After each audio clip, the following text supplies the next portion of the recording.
if I were to make you king for the day, make you president, whatever it is, what is your line of fixes to start helping get narcotics under control and helping communities everywhere?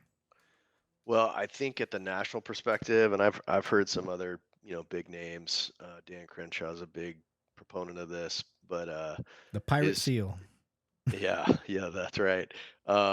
Is labeling cartels a terrorist network and being able to do military uh, intervention and using drone strikes, taking out their processing, their where they're making meth, where they're making fentanyl, and then targeting them. And if we can't capture them, they're getting taken out. And I know that sounds harsh, but like, I mean, the perspective to me, if you look at it broadly and you said, hey, we have one country and this other country's killed 60 to 80,000 of them, and what I'm talking about is fentanyl overdoses, and all of those drugs are coming from that country, and we're Mexico. just going to continue, yeah, continue to do nothing.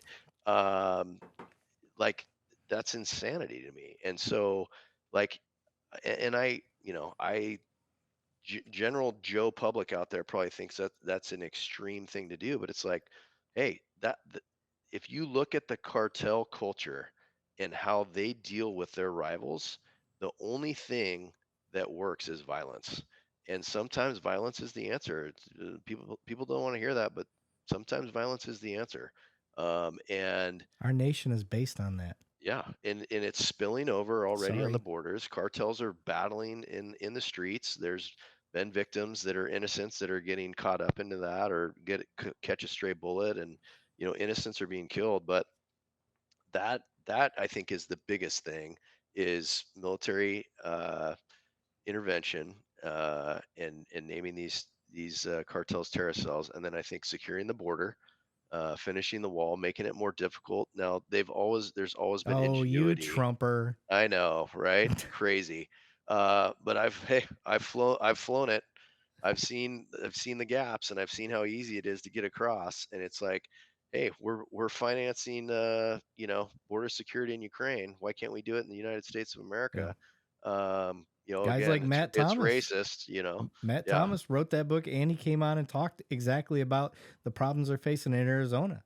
yeah, And I'm yeah. like, that is insane. Like Yeah, I I never I would have thought. flew in Pinal County's helicopter with my sheriff, uh, and got the tour with Sheriff Lamb and Matt, and saw it firsthand and saw a day in the life.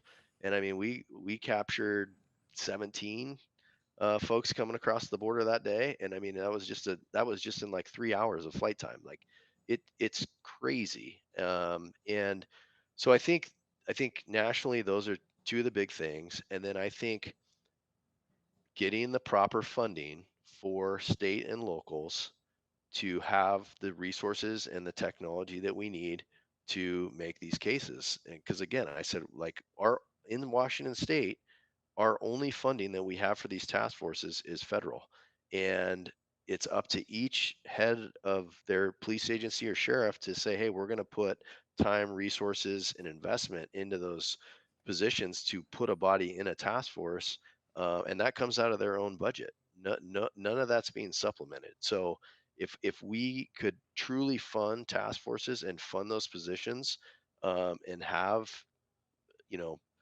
money and overtime for fentanyl based investigations, and then setting, especially with fentanyl, like if they made the federal requirements where, hey, like, the crack epidemic, where, hey, you're getting 5 years automatic if you have over 100 pills or whatever it is, and they actually follow through with that. I mean, we know we're going to have to build more prisons, but at the same time, there's going to be more of a consequence for guys being willing to deal this poison out there, because that's what it is. It's poison. 6 and 10 pills right now, the DEA says is an overdose amount, and the cartels, they don't care. They don't give two shits about someone overdosing or not. They're just pumping it out there because they're just trying to get people addicted. Because once they have them, they know statistically they're never going back Yeah. until they die. So, Yeah. Yeah.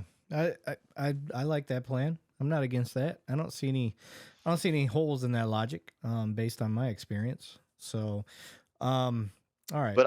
but I will touch on the prevention piece because there is a thing for that. And I have had informants that I have walked down that road of getting help. And unfortunately, very few have been able to stay clean, but there are success stories out there.